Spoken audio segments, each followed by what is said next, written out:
Hey guys, it's the Invincible 5 back for another video. We're doing the Bloody m.u.t.o life cycle explained of Goji Cinder. I watched it like a few months ago or something. I don't remember, but anyways, I want to rewatch it.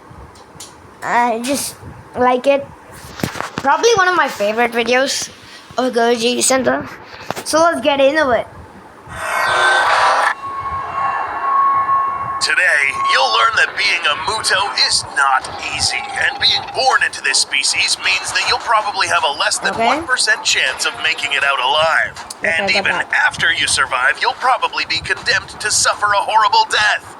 In the Monsterverse, perhaps the most invasive species in any biome would be the m.u.t.os. As a result, being born into the society of death would mean that you're hardwired to destroy, kill, and repeat.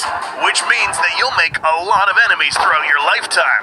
Things that would want to kill you even from birth. So to better understand your arduous time on Earth... Look at this. This is a m.u.t.o which is, for some reason, peaceful.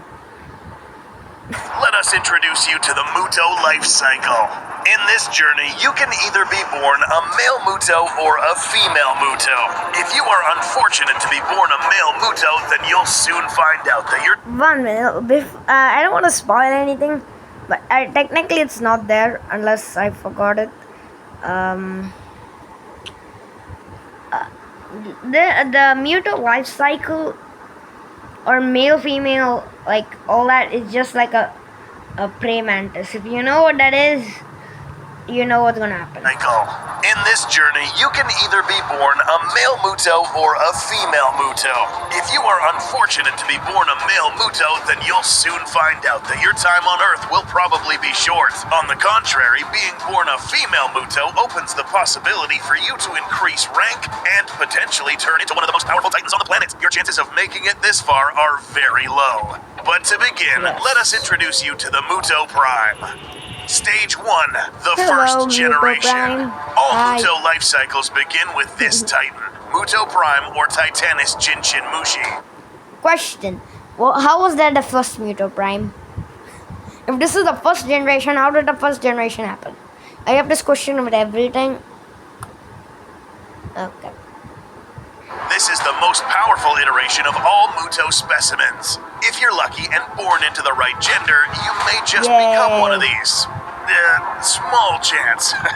Perhaps the most important thing to note about these m.u.t.o Prime specimens, or all m.u.t.o types, is that they evolved over millions of years to counter a certain type of titan, Gojiras. But not only that, these m.u.t.os evolved to use these as breeding incubators.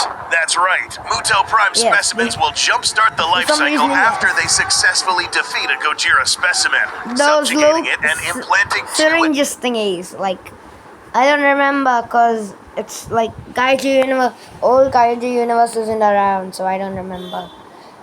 I don't. But it could you could plant these things into them, and then their eggs are planted in the Gojira. That's what happened to, I think, Dagon was his name, where he hatched the 2 m.u.t.os. Specimen, subjugating it and implanting 2 eggs with its ovipositors. These are tipped with sensors that search for atomic-rich body organs, searching for the best place to implant the eggs. This Gojira isn't dead yet, but it will stay alive until these things absorb all of its atomic energy, leading us to Stage 2, Spore Maturity. So, while our host is literally suffering a slow, excruciating death, these 2 m.u.t.o offspring are enjoying a plethora of nourishment necessary to hatch. Eventually, this host, which in this case happens to be a Gojira, will eventually succumb to this energy depletion, slowly fading away as these 2 spores absorb what remains of the radiation found within this Gojira. After these things are ready, the male m.u.t.o will hatch first. Why? Well, if we compare both adult male and female m.u.t.os, we'll notice that there is some clear sexual dimorphism between the 2. One has wings, and one doesn't, meaning that the male m.u.t.o in this case must go through some form of metamorphosis before it develops its wings. We aren't sure what its larval state looks like, but we do know that as... Can't it hatch with wings? Or is that like impossible? Because it's possible. Birds hatch with wings. I mean, sure, maybe a little bit of time for it to learn, but still. It is a bug. It is a literal bug, so I don't know. So maybe I'm wrong here. I don't care. Soon as this male hatches, its larval form will immediately seek sources of atomic energy and then return to a cocoon state to further develop. Meanwhile, the female will continue to develop in its encasing, waiting for the male to develop wings. How do we know this? Back in the film Godzilla, we witnessed how just one of these m.u.t.os hatched. The spore containing the female was then transported to Nevada, where it matured to its adult form inside a huge waste depository. Stage 3, Wow. the hatching. The time has now come for this m.u.t.o pair to reveal themselves and wreak havoc. After the male m.u.t.o hatches, it will emit pulses that are picked up by its female counterpart, signaling that he's now ready for business. How do these two automatically know what to do as soon as they're born? Well, again, the entire m.u.t.o classification is hardwired to behave a certain way. Literally everything they do is led by an instinctive compass with only one objective: terraforming the Earth to their liking. These two are the ones responsible for making sure this happens. The first step in this entire process has already been done. They're successfully hatched, and now the next step is making sure they find each other. Stage 4, mating. In order to begin the mating process, the male has to first seek out the female m.u.t.o. But is Mr. m.u.t.o gonna pull up to the female empty-handed? Yes. Absolutely not. This guy will come bearing gifts. That's right. It is no m.u.t.o. But is Mr. m.u.t.o gonna pull up to the female empty-handed? Absolutely not. This guy will... Yeah, this is definitely creepy. Come bearing gifts. That's right. It is no coincidence that this male m.u.t.o is given wings during its development. This guy's role in bringing forth the next generation of m.u.t.os is to effectively find the female as quickly as possible. But not only that, he's also tasked with rapidly finding radio... I have a question. Wait, I'll tell this question. Well, it's basically like a question that can't be answered. That biology itself has to answer, but still. I'll just tell you when it's actually told. I don't want to spoil anything. Active materials in order to feed their offspring. This shows the female that he's up to the task of keeping her and the little ones fed. Once the female receives the first dose of radiation from the male m.u.t.o, they will proceed to find a suitable place to nest. It is here where they will begin the terraforming of this planet. But how exactly will this be done? And what creatures carry about this act of destruction? If you enjoy watching Goji Center and would like to support the channel so we can make more epic content, fights, and see more carnage, please take a moment to go check out our merch store, where we will gear you up with epic Goji merch, cool posters, all types of phone cases, and more. Links below in the description. If you don't, that's cool. You can at least subscribe, dude. Alright, back to the episode. Stage 5, the terraformation of Earth. Yes, subscribe to me and Goji Center. I think I'm gonna put Goji Center's link down in the description so you can watch his videos and also mine. Subscribe! If you've been paying attention, you'll realize that during the events of 2014, these two m.u.t.os never made it past stage 4. From now on, we will discuss what would have happened if Godzilla perished at the hands of this m.u.t.o pair and contributed to the nourishment of this next generation. It was so close for them to destroy Earth, because if it wasn't for this one officer who just destroyed the eggs, we'd be not like we in the Monsterverse, as I consider. Okay, I don't care. The people of the Monsterverse will dead. That's it. Of m.u.t.os.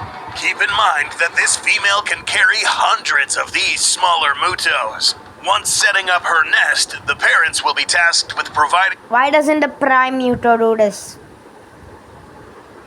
Or why doesn't the prime m.u.t.o have at least this much eggs to put onto the Godzilla? Constant sources of radiation for their offspring, whether it comes in the form of nuclear warheads or a dead titan. The best titan to absorb radiation from would have been a Godzilla. Again, we have to bring up the fact that all m.u.t.os had certain adaptations that helped them counter Gojiras. One ability in particular, known as the EMP, would be used to to snuff out some of the destructive effects of a Gojira atomic breath. Additionally, this m.u.t.o pair was equipped with an exoskeleton that could more or less show some resistance towards the already weakened atomic breath, and very sharp, pointy-tipped limbs that could pierce a Gojira's thick hide. But what about the offspring? Will they look identical to their parents? This is actually an unknown fact about the fiction inhabitants that get in the way. But being born into this generation of m.u.t.os will turn out to be the ultimate nightmare. Stage 6, Civil War. Immediately after the Earth is terraformed into what the m.u.t.os now consider a perfect world, there's one final step in completing the full circle, bringing forth the next m.u.t.o Prime. This isn't a democracy where everyone votes for the next queen, or monarchy where there is already a set leader. No, this is now a fight to the death. Every m.u.t.o for itself, with one winner, one m.u.t.o Prime. Admittedly, all we know about this stage is from a theory developed by Dr. Emma Russell, which suggests that at some point, all existing m.u.t.os will eventually turn on each other, until the strongest specimens remain, with one female eventually taking hold of the title of m.u.t.o Prime.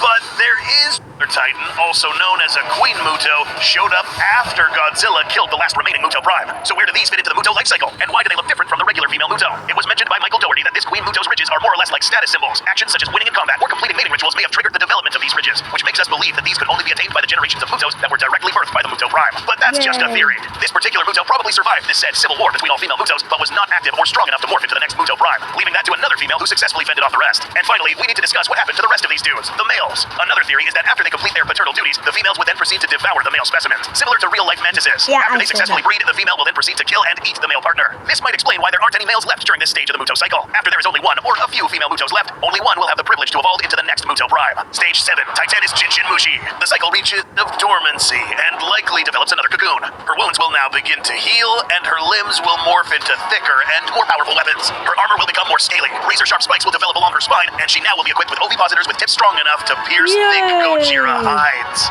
After some time, this animal will now hatch for the last time. This is now a m.u.t.o Prime. There's a catch to this, however. There can only be one of these lurking about, meaning that if this m.u.t.o successfully triggers the next life cycle and only one female subspecimen remained, this female wouldn't be able to turn into a m.u.t.o Prime until this one died. So, back to this m.u.t.o. Why didn't this particular queen turn into the next m.u.t.o Prime after Godzilla killed the current one? We aren't very sure about this one, but here's some plausible reasons. One, maybe there was another queen m.u.t.o somewhere else on the planet, and she turned into the next Prime. Or two, perhaps her body was simply not capable of morphing into the next stage. Maybe it tried, but went through something called pupation failure. This can be caused by several reasons, such as genetic abnormalities, injuries to critical organs, malnutrition, etc. In the real world, this sometimes actually happens to some caterpillars, and sadly, they never get to turn into moths or butterflies. As we can see, apart from being the best fighter to become a m.u.t.o Prime, you also have to be really careful. If not, then you'll never get to develop into the next m.u.t.o Prime, even if you're the last one standing. Maybe that's why there isn't another m.u.t.o Prime lurking about, at least that we know of. Do you think there is another one out there that Godzilla will encounter in the future? Will we see another m.u.t.o cataclysm happen again?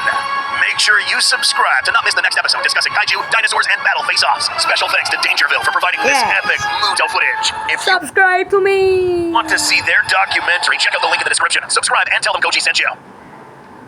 Okay, that's it. Thanks for watching, guys. Please like, subscribe,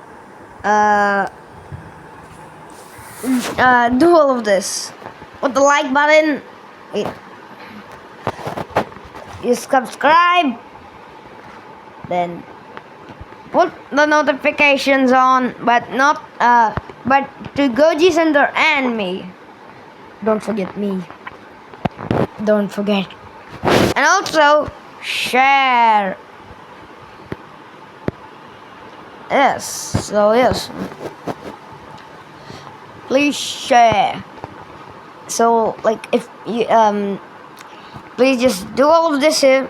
Please. I'll put Goji Center in the link in the description below. Thanks for watching and bye bye.